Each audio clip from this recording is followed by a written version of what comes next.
والمقر والمعترف بذنبه.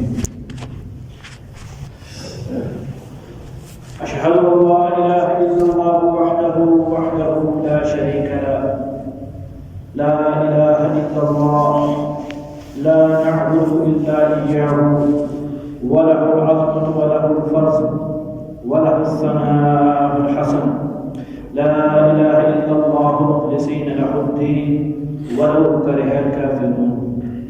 ونشهد أن سيدنا وسندنا ونبينا ورسولنا ومولانا محمدا عبده ورسوله، أرسله الله إلى كافة للناس بشيرا ونذيرا وداعيا إلى الله بإذنه وسراجا منيرا، صلى الله عليه وسلم. وصلى الله عليه وعلى آله وصحابه الذين قاموا بإقامة الأحكام وبذلوا أنفسهم وأموالهم في سبيل الله وسلم تسليما كثيرا كثيرا. أما بعد، فأعوذ بالله من الشيطان الرجيم. بسم الله الرحمن الرحيم. قال الله سبحانه وتعالى: أنتم الأعلون إن كنتم مؤمنين. وقال الله سبحانه وتعالى: إن الإنسان خلق هلوعا إذا مسه الشر منه جزوعا وإذا مسه الخير منوعا. قال رسول الله صلى الله عليه وسلم: لقد أخفت في الله لم يخاف أحد، ولقد أوذيت في الله لم يوضع أحد، ولقد أتت علي 30 من بين يوم وليلة أيام، وما لي ولبلال طعام يأكله ذو كبد إلا يواريه إبت بلال، أو كما قال رسول الله صلی اللہ علیہ وسلم. محترم بھائیو، دوستو، بزرگو، ربیع الاول کے تقریباً تینوں ہفتے میں آپ صلی اللہ علیہ وسلم کے متعلق کچھ گزارشات کی، مختصر ساز کی. یہ آخری ہفتہ ہے. کوشش کروں گا اس تمام بات کو تھوڑے سے وقت کے اندر لپیٹوں جو 3 ہفتوں کے اندر بات کی ہے. میرے محترم ساتھیوں، عرض یہ ہے، اللہ رب العزت نے جملہ وحی کی حفاظت کا ذمہ لیا ہے. یہ اللہ کی طرف سے طے ہے، جملہ وحی. اب وحی کیا ہے اس کو تھوڑا سمجھیے. وحی خالی قرآن نہیں ہے، پورا کا پورا قرآن وحی ہے. جناب رسول اللہ صلی اللہ علیہ وسلم کی ساری زندگی وحی ہے. خالی آپ صلی اللہ علیہ وسلم کا کردار وحی نہیں ہے، آپ کی ذات بھی وحی ہے. یہ آپ کے لیے ایک عجیب بات ہے. نبی صلی اللہ علیہ وسلم کی ذات بامنزلہ وحی ہے اس کی امت کے لیے، قیامت تک کے آنے والوں کے لیے مشعل راہ ہے. تو جیسے اللہ تعالیٰ نے قرآن کی حفاظت کا ذمہ لیا ہے کہ نہ لفظی تحریف کرنے دوں گا نہ معنوی تحریف کرنے دوں گا. تورات، زبور، انجیل، صحیفوں کے اندر لفظی تحریف بھی ہو گئی، معنوی تحریف بھی ہو گئی. میں نے آپ سے گزشتہ جو میں عرض کیا تھا، سہل رضی اللہ تعالیٰ عنہ کی روایت کے ساتھ کہ حضرت خثیمہ نے جب انجیل کا نسخہ اٹھایا تو اس کو جب شروع کیا پڑھنا تو کچھ صفحوں پر گوند چپکی ہوئی تھی، تو کھولنے کی کوشش کی، کھلا نہیں، پھٹ گیا. مالک سے پوچھا جس کی انجیل تھی اس کے اندر تھا کیا؟ تو چونکہ رغبت بہت ہو چکی تھی تو سچ بتلا دیا کہ اس میں آپ صلی اللہ علیہ وسلم کا حلیہ مبارک اور آپ کی صفات تھی جس کو ہم لوگوں نے چھپا دیا. لیکن قرآن کے اندر ایسا نہیں کر سکے. جتنی گوندوں کے ساتھ چپکانا شروع کریں، جتنے حفاظ کو مار دیں، سینوں سے قرآن نہیں نکلا. اور من قرآن جناب رسول اللہ صلی اللہ علیہ وسلم سے لے کر آج تک 1442 ہجریاں گزری ہیں. میرے بھائیوں، ہزاروں باتیں آئی ہیں، ہزاروں شامیں آئی ہیں. اسلام پر بڑے بڑے ظالم حکمران آئے ہیں جنہوں نے اسلام کو تباہ کرنے کی ایڑی چوٹی کا زور لگایا ہے. بکے ہوئے لوگ اللہ تعالیٰ نے ہر حال کے اندر اسلام کو زندہ فرمایا ہے اور اس وحی کی حفاظت فرمائی. تو جیسے قرآن کی حفاظت کی زیر زبر اللہ تعالیٰ کی طرف سے ہے، ایسے ہی رسول اللہ صلی اللہ علیہ وسلم کی مبارک زندگی، طاہر و مطہر زندگی کی حفاظت بھی اللہ نے لی ہے. عرض کیا وہ بھی وہی ہے. پھر جیسے زندگی نبی صلی اللہ علیہ وسلم کی وہی ہے، ایسے آپ صلی اللہ علیہ وسلم کی ذات بھی وہی ہے۔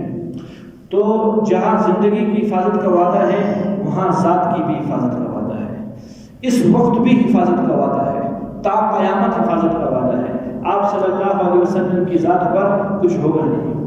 میرے محترم ساتھیوں، درس کے اندر آپ لوگوں نے مجھ سے کئی باتیں سنی ہیں، ان میں سے ایک یہ گزشتہ کچھ 2-4 دن پہلے عرض کی کہ ایک گناہ انسان جب کرتا ہے تو اس کا خمیازہ ضرور بھگتے گا، آج نہیں بھگتا تو کل بھگتے گا۔ کہیں ایسا بھی ہوا ہے، عرض کیا تھا جنید بغدادی رحمۃ اللہ علیہ کے پیر مرید صاحب کو 20 سال کے بعد قرآن بھول گیا۔ تو ایک گناہ پر یہ ملتا ہے، کیا خیال ہے؟ رسول اللہ صلی اللہ علیہ وسلم کی ذات پر بھولتا ہے، آپ کی ذات کی گستاخی کرتا ہے، اللہ اس کو چھوڑ دیں گے؟ میرے بھائیوں کیسے چھوڑ دیں گے؟ دنیا کے اندر بھی اللہ رب العزت ذلیل کر کے ماریں گے، آخرت کے اندر تو کچھ نہیں کیا ہے۔ اس کا حال اللہ تعالیٰ کیا فرمائیں گے؟ کیوں؟ براہ راست اللہ رب العزت کے گریبان پر ہاتھ ڈالتا ہے، تو بھئی اللہ تھوڑے چھوڑتے ہیں۔ گناہ کرنے والا، سود کھانے والا، اس کے لیے اللہ فرماتے میرا اعلان جنگ ہے، میں اس کو نہیں چھوڑوں گا۔ یہ تو پھر چھوٹی چیز ہے، سود کھانے والا کافر تھوڑی ہو جاتا ہے، مسلمان رہتا ہے، ہاں فاسق فاجر ہے لیکن کافر تھوڑی ہے، مسلمان ہے۔ ہاں جناب رسول اللہ صلی اللہ علیہ وسلم کی ذات پر بات کرنے والا کہاں کرتا ہے؟ مسلمان ہے۔ سود والے کو اللہ اعلان جنگ کا حکم دیتے ہیں، تکبر والے کو اللہ کہتے ہیں میری چادر کو کھینچتا ہے، تو گستاخی کرنے والے کے ساتھ اللہ کیا فرمائیں گے؟ میرے بھائی انسان سوچ کے نہیں سکتا، روح کام جائے کہ اللہ اس کا حشر کیا فرمائیں گے۔ تو جناب رسول اللہ صلی اللہ علیہ وسلم کی ذات، آپ کی صفات، آپ کا کردار، آپ کے اخلاق، سب کچھ محفوظ وہی کے قائم مقام بنایا ہے، یہ سب وہی ہے، اور اس کی حفاظت کا اللہ تعالیٰ نے ذمہ لیا ہے۔ اِنَّا نَزَّلْنَاهُ ذکر، اللہ فرماتے ہیں ہم نے اس ذکر کو اتارا ہے، وَإِنَّ لَهُ لَحَافِظُونَ، ہم اس کی حفاظت فرمائیں گے۔ اچھا، اب حفاظت دو سبب سے ہوتی ہے جو تاریخ کے مطالعے سے پتہ چلتا ہے۔ رسول اللہ صلی اللہ علیہ وسلم سے لے کر آج تک اللہ تعالیٰ نے 2 سبب اختیار کیے حفاظت کے۔ پہلا سبب افراد تیار کر دیتے ہیں، لوگوں کو چن لیتے ہیں، ایک وہاں سے لے لیا، ایک یہاں سے لے لیا، ایک ان سے کام لیتے ہیں۔ اور دوسرا سبب کبھی بغیر اسباب کے کر دیتے ہیں، یعنی لوگ نہیں چنتے، اللہ کی قدرت نظر آ جاتی ہے کہ کیسے انتقام لے لیا۔ ان 2 سببوں سے آپ صلی اللہ تعالیٰ علیہ وسلم کی ذات کی، آپ کے کردار و اخلاق کی، اور جملہ وحی کی اللہ رب العزت نے حفاظت کی ہے۔ تاریخ گواہ ہے میرے محترم ساتھیوں، یہ حملے جناب رسول اللہ صلی اللہ علیہ وسلم کی ذات پر یہ آج نہیں ہوئے، آپ کے کردار پر آج نہیں ہوئے۔ حضور علیہ الصلوۃ والسلام کے زمانے کے اندر، بات بہت لمبی ہو جائے گی، میں بہت مختصر کرنے کی کوشش کروں گا۔ حضور علیہ السلام کا سفر ہوا، مدینہ سے آپ باہر تشریف لے گئے۔ حرۃ الزہرہ ایک جگہ کا نام ہے، مدینہ سے کچھ کلومیٹر کے فاصلے کے اوپر، 19 غالباً کلومیٹر ہے۔ صحابہ آپ کے ساتھ تھے، اللہ کے رسول صلی اللہ علیہ وسلم کھڑے ہو گئے تو سواری روک دی۔ بظاہر نہ یہاں پانی ہے، نہ کوئی سبزہ ہے، نہ کوئی جانور وغیرہ کے کھانے کی جگہ ہے۔ صحابہ یہاں رکتے ہوئے ابھی چلے بھی دور نہیں ہیں، 19 کلومیٹر ہی تو نکلے ہیں، پہلا پڑاؤ یہاں ڈل گیا۔ تو اس اتفاقی اور اتنی ایمرجنسی والی اس رکاوٹ پر، وقوف پر صحابہ، اور آپ نے پڑھتے ساتھ اترتے ساتھ ہی اِنَّا لِلَّهِ وَإِنَّا إِلَيْهِ رَاجِعُونَ۔ صحابہ چونکہ حضور صلی اللہ علیہ وسلم کی ایک ایک ادا کے اوپر رشک کرنے والے تھے اور اپنی زندگی میں لانے والے تھے، تو بغیر تحقیق کے رہتے نہیں تھے کہ یا رسول اللہ ہمیں معلوم ہو گیا ہے کہ آپ کو پتہ چل گیا ہے، ہم جس سفر پر جا رہے ہیں وہ شاید ہمیں پریشانی کا سامنا کرنا پڑے گا، کہ آپ نے اس درجہ پڑھا ہے اِنَّا لِلَّهِ وَإِنَّا إِلَيْهِ رَاجِعُونَ۔ کہا نہیں، یہ تمہارے مطلب کی بات نہیں، چھوڑ دو۔ تو صحابہ نے اصرار کیا، یا رسول اللہ فرما دیجیے۔ اللہ کے رسول صلی اللہ علیہ وسلم نے فرمایا یہ جو زمین تم دیکھ رہے ہو، یہ سنگلستان، یہ پہاڑات، یہ دائیں بائیں ہیرا ہوا مقام، کہ میرے جانے کے بعد یہاں خون کا بازار گرم ہوگا، اس جگہ کے اوپر ابتدا یہاں سے ہوگی، اور یہ خون کا بازار گرم ہوتے ہوتے میرا پورا مدینہ لپیٹ کے اندر آ جائے گا، تمہارے پاس سب سے برگزیدہ لوگوں کو قتل کیا جائے گا۔ یہ آپ صلی اللہ علیہ وسلم نے اپنی حیات کے اندر فرمایا۔ کچھ زمانہ گزرا، معاویہ رضی اللہ تعالیٰ کی حکومت کے اختتام ہوا، یزید منصب کے اوپر آیا، 60 ہجری میں تو جس نے آل رسول کو ختم کیا، 63 ہجری آئی، 27 رجب 27 ذی الحجہ حج کو گزرے ہوئے 17 دن گزرے تھے۔ عقبہ بن مسلم بن عقبہ کو تیار کیا، یہ حالانکہ بدبخت اصلی بدبخت بوڑھا تھا، تقریباً موت کی کشمکش میں تھا، انعام کی عہدے کی لالچ کے اندر آ کر کہ میں اس کام کو سر انجام دوں گا۔ 12,000 لوگ تیار ہو گئے کوفہ سے، شام سے، کوفہ سے نہیں شام سے، یزید 60 کے بعد شام چلا گیا تھا۔ کرنا کیا ہے کام؟ چونکہ میرے بھائیوں یہ لوگ اہل حق تھے، بے شک حضرت حسین رضی اللہ تعالیٰ عنہ کی ذات دنیا میں موجود نہیں تھی، لیکن آپ کا پیغام ابھی تک دنیا میں موجود تھا، اور آپ کے پیغام کو لے کے چلنے والے لوگ موجود تھے۔ تو زیادہ وقت گزرا نہیں تھا، صرف 3 سال گزرے تھے۔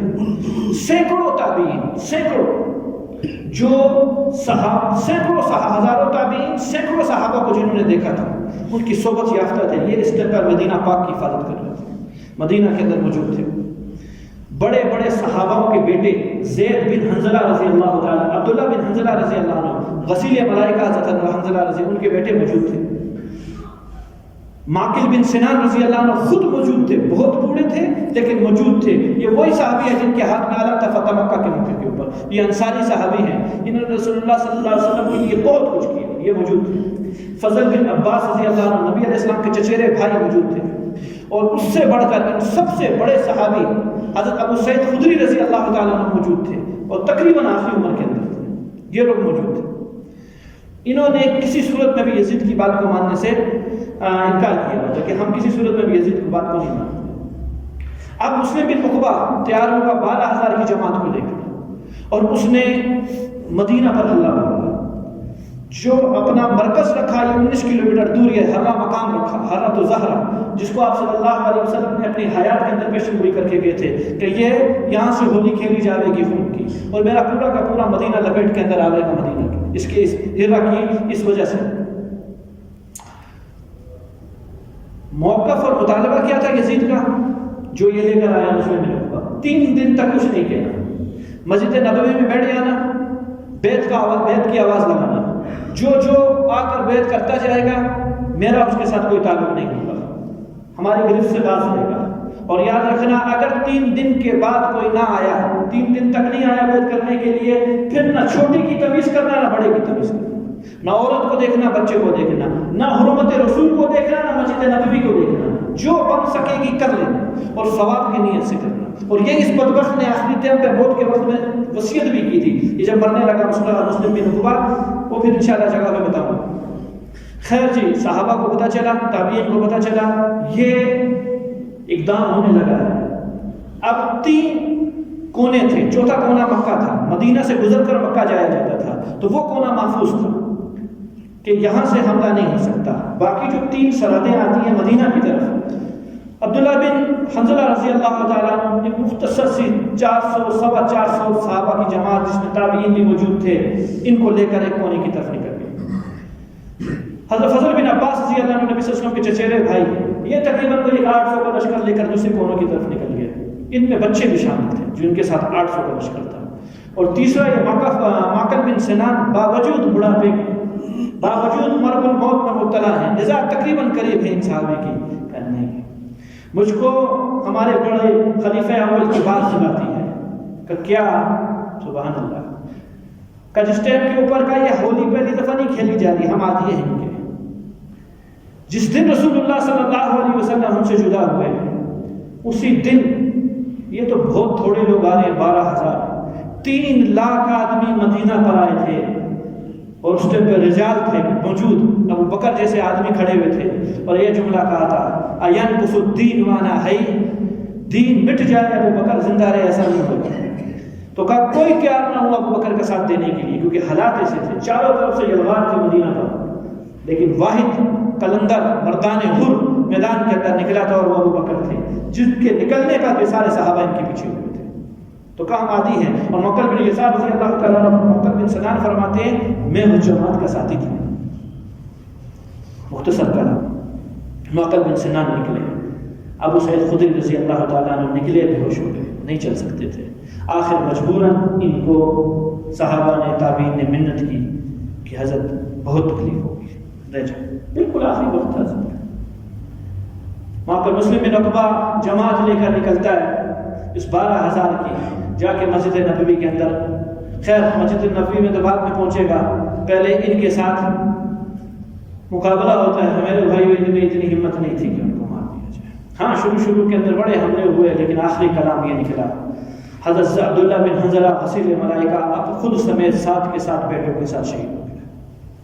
جماعت ساری ختم، موقل بن یسار شہید ہو گیا، ساری جماعت ختم۔ چچیرے بھائی فضل بن عباس شہید ہو گئے، ساری جماعت ختم، تینوں کے تینوں دروازے کھل گئے۔ اب مسلم بن عقبہ بڑی خوشی کے ساتھ مدینہ آتا ہے، 3 دن مسجد نبوی کے اندر بیٹھتا ہے، کوئی ایک نہ فرد نہ مرد کچھ بھی نہیں جو بیعت کرنے کے لیے آیا ہے۔ فرعون کے ہاتھ میں کیسے بیعت کر دی جائے، نہ آل حق نہیں کر سکتے۔ آخر سے وہ ہوا جو ہونا تھا، جس کو رسول اللہ علیہ السلام بشارت دے کر گئے تھے کہ مدینہ میرا جل جائے گا، میرے مدینہ کے اندر خون کی ہولی کھیلی جائے گی، کھیلی گئی۔ اللہ اکبر! جس پہ حضور صلی اللہ علیہ وسلم کی قبر اطہر کو بھی نقصان، دیوار منہدم ہوئی۔ آپ کی روزہ مبارک، اس سے پہلے روزہ نہیں تھا، روزہ تو 902 میں بنا ہے، آگے جا کے عرض کروں۔ دیوار منہدم ہوئی، آپ صلی اللہ تبارک علیہ وسلم کی قبر مبارک کو نقصان ہوا، شگاف ہو گیا آپ کی قبر مبارک کے اوپر۔ حضرت 3 دن تک ایک آدمی کے علاوہ مسجد نبوی میں کوئی بھی نہ آیا، نہ اذان ہوئی، نہ جماعت ہوئی، نہ اقامت ہوئی۔ حضرت ایک دن کے اندر 1700 صحابہ شہید ہوئے، ایک دن کے اندر۔ ابو سعید خدری رضی اللہ عنہ کا کیا حال ہوا جب یہ ختم ہو گیا معاملہ، وہ لوگ تباہی کر کے چلے گئے، تو مرد کوئی بھی نظر آتا تھا مدینہ میں، کوئی زندہ ہی نہیں تھا، ختم ہو گیا تھا معاملہ، چھوٹے چھوٹے بچے۔ تو ایک آدمی کو دیکھا، چل نہیں سکتا ہے، اس کو لوگ پکڑ کے لے جاتے ہیں اور وہ غشے مار مار کے روتا ہے۔ لوگوں نے کہا یہ کوئی اجنبی آدمی لگتا ہے مدینہ کی داستان اور مدینہ کا ظلم سن کے راہ نہیں گیا، آ گیا ہے۔ کہا بابا کون ہے؟ کہا بابا نہیں ہوں۔ ہے کون؟ کہا میں ابو سعید خدری ہوں۔ حضرت آپ کو کیا ہو گیا؟ حضرت کی داڑھی کا ایک ایک بال پکڑ پکڑ کے نوچ دیا، کچھ پہ نہیں تھا ان کی داڑھی، ختم انزال۔ یہ حالت تھی مدینہ میں۔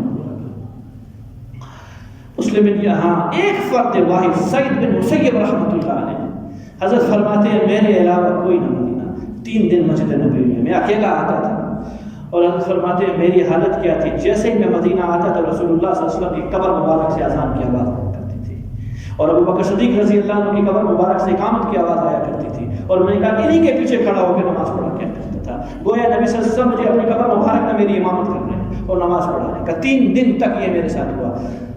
شاہ ولی اللہ محدث دہلوی رحمۃ اللہ علیہ نے بھی اس چیز کو نقل کیا ہے کہ حقیقتاً 3 دن تک رسول اللہ صلی اللہ علیہ وسلم کی قبر مبارک سے اذان کی آوازیں آئیں، اور آپ صلی اللہ علیہ وسلم ابو صدیق رضی اللہ عنہ کی قبر مبارک سے اقامت کی آوازیں آئیں۔ یہ دور دیکھا ہے اسلام نے، اللہ نے برداشت کیا۔ اللہ چاہتے تو کچھ کر نہیں سکتے تھے، اللہ سب کچھ کر سکتے تھے۔ وہ اللہ جو ابرہہ کے لشکر کو ابابیلوں کے ذریعے مروا سکتا ہے۔ نبی موجود نہیں ہے اس ٹائم کے اوپر، فطرت کا زمانہ تھا، کوئی نبی نہیں ہے۔ حضرت عیسیٰ علیہ السلام کو گزرے ہوئے 571 سال گزر چکے تھے، ظلمت تحریکی اور گمراہی کے اندر تھی، کوئی نبی موجود نہیں۔ ایک آدمی نبی صلی اللہ علیہ وسلم کے خاندان سے آپ کے دادا شمار ہوتے ہیں، عبداللہ بن مطلب، اور دیگر عربوں کی دعاؤں سے اللہ ابرہہ کے لشکر کو ابابیلوں کے ذریعے مرواتا ہے۔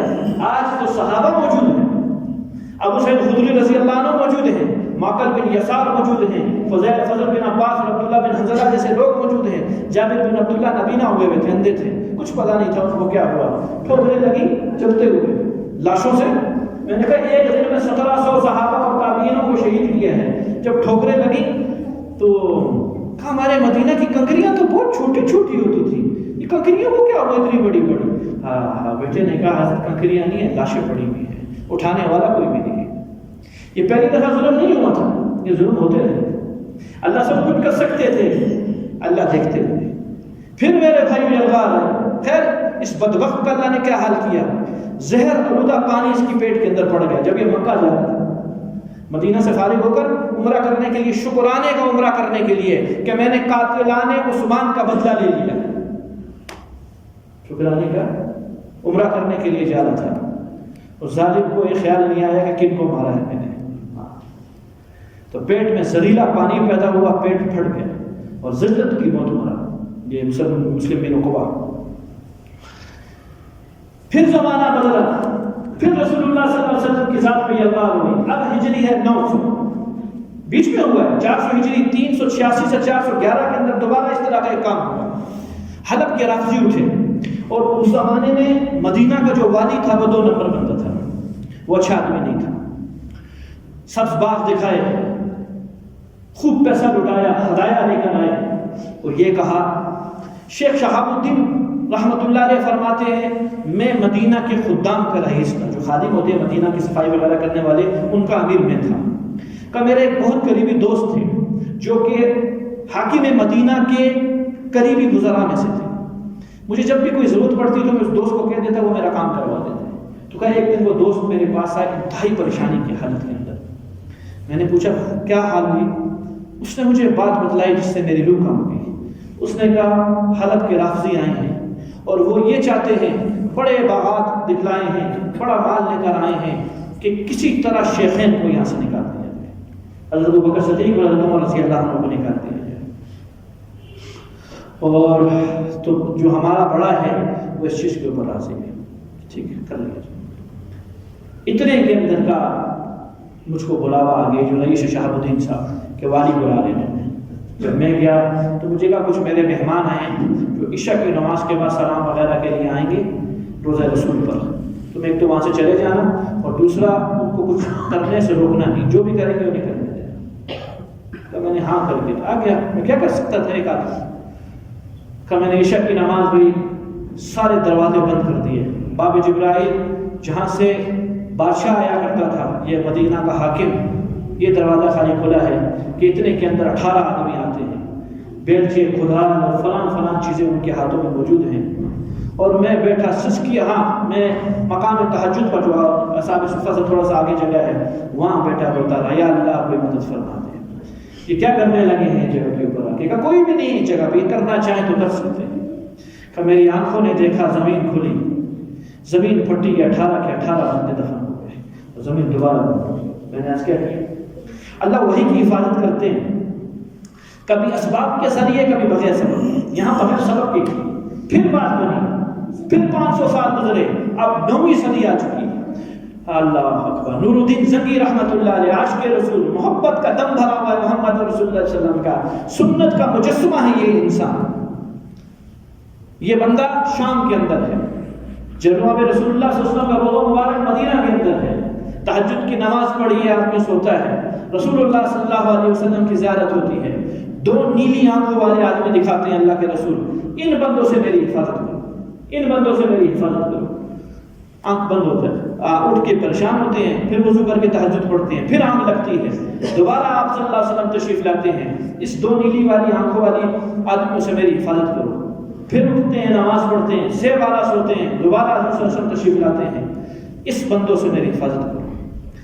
جمال الدین کو بلاتے ہیں، بہت اللہ والا آدمی اور خاص وزیر نور الدین زنگی رحمۃ اللہ علیہ کا، اپنا پورا خواب سناتے ہیں کہ حضرت پہلی بات تو یہ کہ خواب بالکل نہ کسی کو سنانا، اور نمبر 2 1 سیکنڈ کا بھی توقف نہیں کرنا، 1 سیکنڈ کا بھی، فوراً مدینہ کی طرف نکلے، بہت ضروری کام اللہ تعالیٰ کے نبی صلی اللہ علیہ وسلم کی طرف سے آپ کا درپیش ہوا ہے، نکلے 20 خدام لے کر اونٹوں کے اوپر تقریباً 16 دن کے اندر مدینہ پہنچتے ہیں شام سے، اور خوب سامان کے ساتھ لاتے ہیں، وہاں کے حاکم کو بلاتے ہیں مدینہ کے، کہتے ہیں کہ میں چاہتا ہوں کہ میں مدینہ کے ہر فرد کو دیکھ سکوں، میرا کچھ کام، ترتیب کیا بنے گی؟ انہوں نے کہا حضرت آسان ترتیب یہ ہے کہ انعام کے بہانے سب کو بلا لیتے ہیں، سب کو آپ دیکھ لیں گے۔ اعلان ہوتا ہے پورے مدینہ کے اندر، نور الدین زنگی رحمۃ اللہ علیہ تم سے بہت خوش ہیں، اور اہل مدینہ کو، یہ مہمان حضور صلی اللہ علیہ وسلم کے رہنے والے، ان کو اپنی طرف سے تحائف دینا چاہتے ہیں، لہذا ہر فرد جتنے بھی آدمی ہیں وہ تشریف لیں۔ ایک آدمی آتا ہے، حضرت بڑی غور سے اس آدمی کے چہرے کو دیکھتے ہیں، جب وہ انعام لینے، تحفہ لینے آتا ہے، مدینہ ختم ہو جاتا ہے، افراد نہیں ملتے، جمال الدین کو کہتے ہیں وہ بندے نظر نہیں آئے مجھ کو، پھر تحقیق ہوتی ہے اس کے علاوہ مدینہ کے اندر اور بھی کوئی موجود ہے؟ حضرت مدینہ کا رہائشی کوئی بھی نہیں، سب موجود ہے، ہاں 2 احباب ہیں، وہ بڑے پارسا لوگ ہیں، بڑے متقی ہیں، بڑے دیندار ہیں، سارا دن روزہ رکھتے ہیں، ساری رات نماز پڑھتے ہیں۔ مدینہ میں جب قحط آیا تو انہوں نے اپنی جانوں سے بڑھ کر لوگوں کی امداد کی، وہ بڑے سخی لوگ ہیں، ان کو سوائے عبادت کے اور دوسرا کوئی کام ہی نہیں ہے۔ اب بھی اگر جائیں تو وہ قرآن پڑھ رہے ہوں گے، اور صرف وہ اسی وجہ سے نہیں آئیں کہ ان کی عبادت میں خلل ہو جائے گا۔ حضرت نے فرمایا میں نے ان لوگوں کو دیکھنا ہے، ان کو بلا، یہ کون ہے؟ حکم تھا ابھی عبادت ہے جو بھی ہے چھوڑو اور آؤ، ان دونوں کو بلایا گیا۔ جب ان کو دیکھا تو پہچان میں یہ دو بندے ہیں، اپنا خواب ظاہر نہیں کیا۔ کہاں سے رہنے والے؟ کہاں مغرب کے رہنے والے۔ مغرب میں کہاں کیوں؟ کہا روم کے بندے ہیں۔ روم سے آئے؟ کیسے آئے؟ کہا حج کرنے آئے تھے، حج کے بعد حضرت صلی اللہ علیہ وسلم کے روزے پہ سلام دینے کے لیے آئے، تو بس اب دل چاہا کہ اس جگہ سے نہ جائیں، تو آپ کے یہاں حاکم سے بات کی، اللہ اس کو خوش رکھے، اس نے بالکل ہی بقی کے ساتھ ہی ہم لوگوں کو ایک کمرہ دیا ہوا ہے، ہم وہاں رہتے ہیں، جھونپڑی سی ہم وہاں رہتے ہیں، اپنی عبادت کرتے ہیں، تمہارا کمرہ دے دینا۔ تو جھونپڑی کے اندر گئے، قرآن پڑھا ہے، مصلے بچھے ہیں، تسبیحاں پڑھی ہیں، مشکیزہ ہے، کل سامان یہی ہے، بازار بالکل تقوی کی ایک شکل موجود ہے۔ یا خدا خواب کچھ اور کہتا ہے، ان بندوں کی ذات کچھ اور کہتی ہیں، لوگوں کی شہادتیں موجود ہیں، پورا مدینہ ان لوگوں کو وقت کا کتب ابدال بتلاتا ہے، میرا خواب یہ بتلاتا ہے کہ اللہ کے نبی ان سے تنگ ہے۔ کلام یہ نکلا مختصر، چلتے ہوئے ٹھوکر لگی تو مصلی کا اٹھاؤ، مصلی اٹھایا تو ایک پتھر موجود تھا جس سے ٹھوکر لگی، پتھر اٹھوایا گیا، نیچے تختہ تھا، تختہ اٹھوایا گیا تو سرنگ تھی، سرنگ کے اندر ابدایا گیا تو آج کا دن اگر نور الدین زنگی یہاں نہ پہنچتے تو کل رسول اللہ صلی اللہ علیہ وسلم کی قبر مبارک کو شہید کر دیا۔ یہ بالکل پہنچ چکے تھے، یہ لوگ راتوں رات یہاں کی سرنگ بناتے اور راتوں رات بقی کے مضافات کے اندر اٹھا کے مٹی پھینک دیا کرتے۔ نور الدین زنگی رحمۃ اللہ نے ان بدبختوں کو پکڑا، کائے کو آئے تھے؟ ہم مجبور تھے، جان کا خطرہ تھا، بغیر سچ کے جان چھوٹنی نہیں تھی، تو بتلایا ہم مسلمان نہیں ہیں، ہم روم کے عیسائی ہیں، ہمیں وہ کچھ دینے کا وعدہ کیا گیا جن کو تم سوچ بھی نہیں سکتے، ہم رسول اللہ صلی اللہ علیہ وسلم کو یہاں سے لینے کے لیے آئے تھے۔ خیر صبح سرعام ان لوگوں کی لاشوں کو ان کو قتل کیا گیا، 7 دن تک ان کی لاش تختےدار میں لٹکی رہی، اس کے بعد ان کو جلا دیا گیا۔ اس کے بعد منصوبے بنے کہ آپ صلی اللہ تعالیٰ علیہ وسلم کے لیے، آپ کی حفاظت کے لیے کچھ اقدامات کیے جائیں۔ مشاورت کے بعد روزہ رسول جو آج اس شکل کا ہے، اس شکل کا روزہ رسول سوائے جالیوں کے، جالیاں نہیں تھی، سیسا پگھلائی ہوئی دیوار، بنیادیں ڈالی گئی، اتنی نیچے کھودا گیا کہ پانی نکل آیا، اتنی نیچے کھودا گیا اور سیسا پگھلا کے ڈالا گیا تو کوئی دروازہ نہیں رکھا گیا، تاکہ تا قیامت یہ چیز محفوظ ہو جائے کہ آپ صلی اللہ علیہ وسلم کی ذات مبارک کو نقصان نہ ہو۔ میرے بھائیو، یہ 2-3 واقعات آپ کے سامنے میں نے عرض کیے ہیں، مدینہ پہ یلغار، کبھی شیخین کو نقصان دینے کی کوششیں، کبھی آپ صلی اللہ علیہ وسلم کی ذات کی کوششیں، آج جس مقام پہ میں اور آپ کھڑے ہیں، یہ 2020، یہ 1442 ہجری، آج رسول اللہ صلی اللہ علیہ وسلم کی ذات کو تو کوئی کچھ نہیں کر سکتا، آپ صلی اللہ علیہ وسلم کی ذات پر تو کوئی بات نہیں کر سکتا، لیکن میرے محترم ساتھیوں، جو ازلی بدبخت ہوتے ہیں، جن کے مقدر کے اندر اللہ نے فرعونیت لکھی ہوتی ہے، جن کے نصیب میں اللہ نے نمرودیت لکھی ہوتی ہے، جن کے نصیب کے اندر اللہ تعالیٰ نے ابو لہب کی خاصیتیں لکھی ہوتی ہیں، ابو جہل کی فطرت لکھی ہوئی ہوتی ہے، یہ لوگ نبی کے کردار پر بات کرتے ہیں، آپ صلی اللہ علیہ وسلم کی ذات پر بات کرتے ہیں، رسول اللہ صلی اللہ علیہ وسلم کی ذات پر بات کر کے اسلام والوں کے دلوں کو آزمائش ہوتی ہے کہ مسلمانوں کے دل کتنے ہیں، کتنے پیمانے پر ہیں، ان کے دلوں کے اندر معیار محبت کا کتنا ہے۔ میرے بھائیوں، ہم ہر بار ہارتے ہیں، ہم ہر بار شکست کھاتے ہیں، کیوں کہ رسول اللہ صلی اللہ تبارک تعالیٰ علیہ وسلم سے عقلی محبت ہر مسلمان کو ہے، مجھ کو بھی ہے اور آپ کو بھی ہے۔ کون سی محبت؟ عقلی محبت۔ دماغ ہمارا مانتا ہے کہ آپ صلی اللہ علیہ وسلم کے، ہماری نفس قربان، ہمارے ماں باپ اور اولاد ہماری نسل قربان، لیکن میرے بھائیوں اگر عمل دیکھا جائے نا تو ہم عمل میں بہت کمزور ہیں، ہمارے پاس کوئی عمل نہیں ہے رسول اللہ صلی اللہ علیہ وسلم کو دکھانے کو۔ ہونا کیا چاہیے تھا؟ ہونا یوں چاہیے تھا کہ عملی جواب ملتا، اور عملی جواب کیا تھا؟ جتنا غیر رسول اللہ صلی اللہ علیہ وسلم کی ذات پر بات کرتا، اتنا مسلمان رسول اللہ صلی اللہ علیہ وسلم کی ذات کو اپنی زندگی کے اندر لاتا، آپ علیہ السلام کے عشق میں رنگ جاتا، نبی صلی اللہ علیہ وسلم کی دھیان اور دھن کے اندر ایک مست ہوتا، آپ کا کردار اس آدمی کے لیے مشعل راہ ہوتی، صراط مستقیم ہوتی، اس کی زندگی اور حیات ہوتی۔ لیکن افسوس، سب افسوس، مسلمان ایک نئے اولاد نہیں، چند اللہ والوں کے جو گنتی کے اندر آتے ہیں، 200 کروڑ مسلمان غافل ہیں۔ اللہ کی مدد کیوں آئے؟ کیوں اللہ کی مدد آئے؟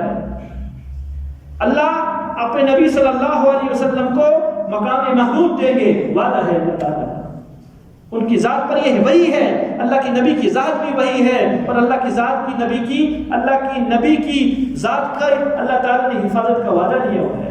خالی مسئلہ آزمائش ہے میرے اور آپ کے، میرے بھائیوں، تم کیا کرتے ہو؟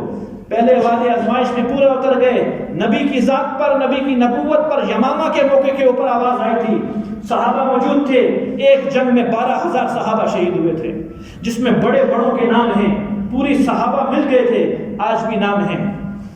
آج بھی مسلمانوں کی آزمائش ہے، میری بھی اور آپ کی بھی۔ کتنا نبی علیہ السلام کے لیے کر سکتے ہو؟ دفاع کا مطلب نعرے لگانا ہرگز نہیں ہے، دفاع کا مطلب نعرے لگانا ہرگز نہیں ہے، دفاع کا مطلب رسول اللہ علیہ السلام کے جامع میں اپنے آپ کو رنگنا ہے۔ یاد رکھو، اگر نعرے لگائیں گے، نعرے لگانے سے حق نبی حق ادا نہیں ہوگا، اتباع سے نبی صلی اللہ علیہ وسلم کا حق ادا ہوگا۔ حق تو خیر کوئی ادا نہیں کر سکتا، پوری انسانیت، پوری مسلمانیت نبی کی ایک سیکنڈ کے جو سانس خوشی کا لیا تھا اس کا حق ادا نہیں کر سکتے، بس انگلی کٹا کے شہیدوں والا نام ہوگا۔ لیکن گزشتہ جمعے میں اختتام پر یہی بات کی تھی، اب بھی یہ اختتام پر کر رہا ہوں۔ میرے بھائی، ربیع الاول کیا، اگلا جمعہ ربیع الثانی کا آئے گا، کوئی اور موضوع پہ بات ہوگی، مخاطب بھی بھول جائے گا، متکلم بھی بھول جائے گا، کیا بات ہوگی؟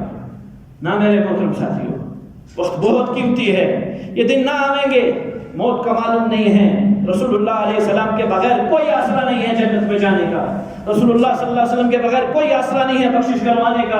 اگر آپ کی سفارش نہ ہوئی، اللہ کی قسم جہنم سے بچنا بہت ناممکن ہو جائے گا۔ ضرورت ہے صبر کی، اللہ کے نبی کو خوش کیا جائے، اور خوش اتباع سے ہوتے ہیں، نہ کہ نعرے لگانے سے ہوتے ہیں۔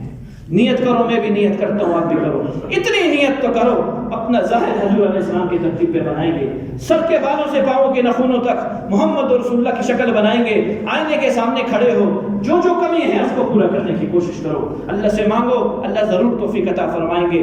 صحابہ کو دی ہے، اللہ مجھے اور آپ کو بھی عطا فرمائیں گے۔ یہ تماچا ہوگا غیروں کے اوپر کہ تم نبی علیہ السلام کی کردار پہ بات کرو، میں نبی علیہ السلام کا مکمل مجسمہ بن کر تمہارے سامنے آؤں گا، یہ سب محمدی ہوں گے۔ کتنے محمدیوں کی بات کرو گے، نہ کہ نعرے لگائیں یا کچھ بات کریں۔ تو ضرورت صبر کی ہے، اللہ سے توفیق مانگ کر رسول اللہ صلی اللہ تعالیٰ علیہ وسلم کی ذات مبارک کو، جو کہ ہمارے لیے سب کچھ ہیں، سب کچھ ہیں۔ آپ کی تعریف ایک قاصر اور عاجز انسان کے لیے ناممکن ہے۔ لکھنے والے لکھ کر چلے گئے، کلمیں ٹوٹ گئیں، سیاہیاں ختم ہو گئیں، جس کی تعریف رب کرے اس کی تعریف کون کرے؟ کوئی نہیں کر سکتا۔ مختصر کلام یہ نکلا، اللہ کے بعد جناب رسول اللہ صلی اللہ علیہ وسلم سے بڑا کوئی بھی نہیں ہے، اور آپ کی ہستی کو منانا گویا اللہ کو منانا ہے، اور آپ کی ہستی کو ناراض کرنا گویا اللہ کو ناراض کرنا ہے۔ آپ کا راضی ہونا جنت ہے، آپ کا ناراض ہونا جہنم ہے۔ آپ کا راضی ہونا دنیا کا بننا ہے، آپ کا ناراض ہونا آخرت، آپ کا ناراض ہونا دنیا اور آخرت کا تباہ ہونا ہے۔ تو عقل مندگی کا تقاضا یہ ہے، خود بھی توبہ کریں، ایک ایک مسلمان کے پاؤں پکڑیں، اللہ کے لیے رسول اللہ علیہ السلام کی زندگی کو تباہ نہ کر، اپنے زندگی پہ لا، سنت سے اپنا، سنت کو سنت سمجھ کے اپنا، سنت سے محبت کر، کل قیامت کے دن اللہ کے نبی تجھ سے محبت کریں گے۔ سنت کو زندگی پہ اپنا، کل قیامت کے دن اللہ کے نبی تجھے اپنائیں گے۔ آج سنت کو سہارا دے دے، کل اس دن میں جس دن ماں بھی سہارا نہ دے گی، رسول اللہ تجھے سہارا دیں گے۔ اللہ تعالیٰ مجھے آپ کو اپنے نبی کریم صلی اللہ علیہ وسلم کی کامل محبت عطا فرمائے، آپ علیہ السلام کی نقش زندگی پہ چلنے کی توفیق عطا فرمائے۔ وآخر دعوانا الحمد للہ۔